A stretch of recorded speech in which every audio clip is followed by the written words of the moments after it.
സമൂഹ മാധ്യമത്തിലൂടെ അധിക്ഷേപം നേരിട്ടതിനെ തുടർന്ന് യുവാവ് ജീവനൊടുക്കിയ സംഭവം കഴിഞ്ഞ ദിവസങ്ങളിലൊക്കെ നമ്മൾ ചർച്ച ചെയ്ത് വരുന്ന ഒരു വിഷയമാണ്. വടകര സ്വദേശി ദീപക് ആത്മഹത്യ ചെയ്ത കേസിൽ മൊഴി ആവർത്തിച്ചിരിക്കുകയാണ് പ്രതി ഷംജിദ മുസ്തഫ. ദീപക് അപമാനിച്ചുവെന്ന് സംജിത അന്വേഷണ സംഘത്തോട് ആവർത്തിച്ചിരിക്കുന്നു. ലൈംഗിക അതിക്രമം തുറന്നു കാട്ടുക എന്ന ലക്ഷ്യത്തോടെയാണ് വീഡിയോ പോസ്റ്റ് ചെയ്തത് എന്നതാണ് ഷംജിത ചോദ്യം ചെയ്യലിൽ പോലീസ് ഉദ്യോഗസ്ഥരോട് പറഞ്ഞു എന്നതാണ് നമുക്കറിയാൻ കഴിയുന്ന വിവരം.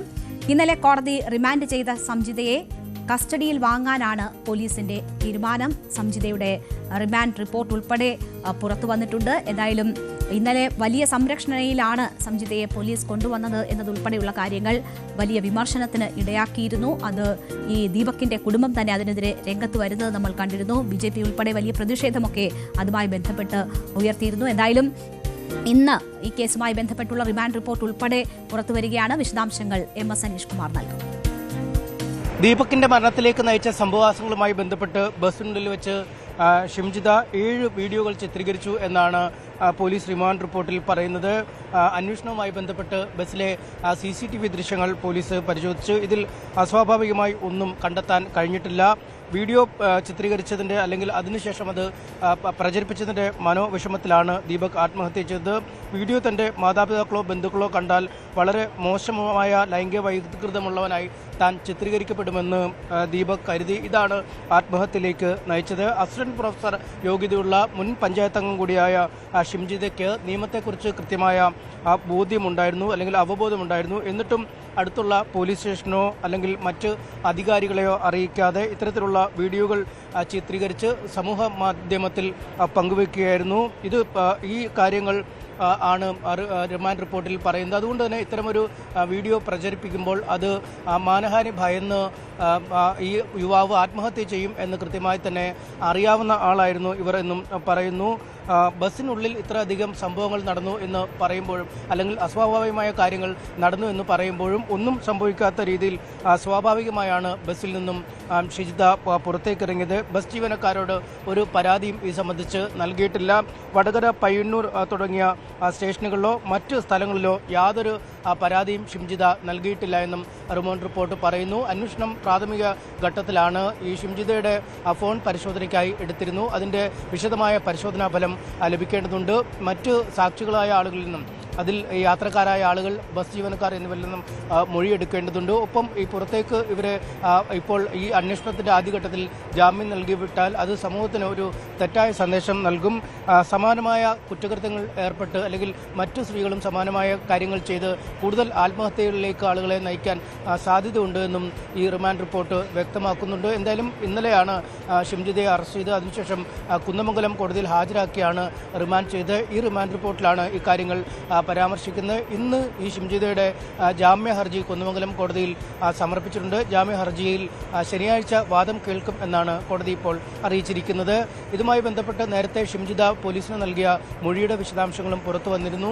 സംഭവം നടന്നതിന് തൊട്ടു പിന്നാലെ തന്നോട് മോശമായി പെരുമാറി അല്ലെങ്കിൽ ലൈംഗികമായ ഉദ്ദേശത്തോടുകൂടി ദീപക് പെരുമാറി എന്നായിരുന്നു അവർ മൊഴി നൽകിയത്. അറസ്റ്റിലായ ശേഷം പോലീസിന് നൽകിയ മൊഴിയിലും ഇക്കാര്യത്തിൽ അല്ലെങ്കിൽ നേരത്തെ പറഞ്ഞ കാര്യങ്ങളിൽ ഉറച്ചു നിൽക്കുകയായിരുന്നു ഷംജിദ. ഈ മോശമായ ഉദ്ദേശത്തോടുകൂടി തന്നെയാണ് ദീപക് തന്റെ ശരീരത്തിൽ സ്പർശിച്ചു എന്ന് തന്നെ പറയുകയും ചെയ്യുന്നു. എന്നാൽ അതിന് വിഭിന്നമായ കാര്യങ്ങളാണ് ഇപ്പോൾ പോലീസ് കോടതിയിൽ സമർപ്പിച്ചിരിക്കുന്ന റിമാൻഡ് റിപ്പോർട്ടിൽ ചൂണ്ടിക്കാണിച്ചിരിക്കുന്നത്. എന്തായാലും ഇതൊക്കെയാണ് റിമാൻഡ് റിപ്പോർട്ടിലെ വിവരങ്ങൾ. നേരത്തെ തന്നെ സംജിത ഈ ആദ്യം ഉന്നയിച്ച കാര്യങ്ങളിൽ ഉറച്ചു നിൽക്കുന്ന സാഹചര്യമായിരുന്നു. തനിക്ക് മോശം അനുഭവം ബസ്സിൽ വെച്ച് ഉണ്ടായി എന്ന കാര്യം തന്നെയാണ് ഷംജിദ ഇപ്പോൾ അന്വേഷണ സംഘത്തോടും പറഞ്ഞിരിക്കുന്നത്. അതേസമയം തന്നെ മറ്റൊരു നീക്കം കൂടി ഷംജിദയുടെ ഭാഗത്തു നിന്നും ഉണ്ടാകുന്നു. ഇതിൽ ആദ്യം വടകര പോലീസിൽ താൻ വാക്കാൽ പരാതിപ്പെട്ടിരുന്നു എന്നതാണ് ഷംജിദ പറഞ്ഞത്. എന്നാൽ വടകര പോലീസ് ഈ കാര്യങ്ങൾ നിഷേധിക്കുകയാണ് ചെയ്തത്. അവർക്ക് വാക്കാൽ പോലും യാതൊരു തരത്തിലുമുള്ള പരാതി ലഭിച്ചിട്ടില്ല എന്ന കാര്യമാണ് അവർ സൂചിപ്പിച്ചിരുന്നത്. എന്തുകൊണ്ട് ഷംജിദ പരാതിപ്പെട്ടു ചെയ്തിട്ടില്ല എന്നതാണ് ഷിംജിതയെ എതിർക്കുന്നവരൊക്കെ ആദ്യം അവർക്കെതിരെ ഉയർത്തുന്ന പ്രധാനപ്പെട്ട ഒരു ചോദ്യം അതായിരുന്നു. ഇവർക്ക് മോശം അനുഭവം നേരിട്ടെങ്കിൽ ആദ്യം ചെയ്യേണ്ടത് അത് പരാതിപ്പെടുകയായിരുന്നു. അത് ചെയ്തിട്ടില്ല. അതുകൊണ്ട് തന്നെ ആ വാദം ശരിയല്ല എന്നതാണ് എല്ലാവരും ചൂണ്ടിക്കാട്ടിയത്. ഇപ്പോൾ ഏറ്റവും ഒടുവിൽ ഷിംജിത ഈ കാര്യങ്ങൾ ചൂണ്ടിക്കാട്ടി പോലീസിൽ പരാതി നൽകിയിരിക്കുന്നു എന്ന വിവരമാണ് വരുന്നത്. പയ്യന്നൂർ പോലീസിന് ഇമെയിൽ വഴിയാണ് ഈ പരാതി ലഭിച്ചിരിക്കുന്നത്. അത് ഷിംജിത ഇപ്പോൾ പോലീസ് കസ്റ്റഡിയിലാണുള്ളത്. ഷിംജിതയല്ല ഈ പരാതി നൽകിയിരിക്കുന്നത്, ഷിംജിതയുടെ സഹോദരനാണ് നൽകിയിരിക്കുന്നത് ഈ പരാതി. ഇമെയിൽ വഴി പരാതി അയച്ചു കൊടുക്കുകയായിരുന്നു. പയ്യന്നൂരിലേക്ക് ബസ്സിൽ യാത്ര ചെയ്യുന്നതിനിടെ ഒരു പുരുഷൻ മോശമായി സ്പർശിച്ചുവെന്നും അത് വീഡിയോയിൽ ചിത്രീകരിച്ചു എന്നുമാണ് ഈ പരാതിയിൽ പറയുന്നത്. എന്നാൽ ആരാണ് സ്പർശിച്ചത് എന്നത് ഈ പരാതിയിൽ പറയുന്നില്ല. സംഭവത്തിൽ പ്രാഥമിക അന്വേഷണം തുടങ്ങിയതായാണ് ഇപ്പോൾ പയ്യന്നൂർ പോലീസ് അറിയിച്ചിരിക്കുന്നത്. എന്തായാലും ഏറ്റവും ഒടുവിൽ ഷിംജിതയുടെ ഭാഗത്തു നിന്നുകൂടി ഒരു പരാതി ഉണ്ടാവുകയാണ്. അത് പയ്യന്നൂർ പോലീസിനാണ് ആ പരാതി ഇമെയിലിൽ അയച്ചിരിക്കുന്നത്.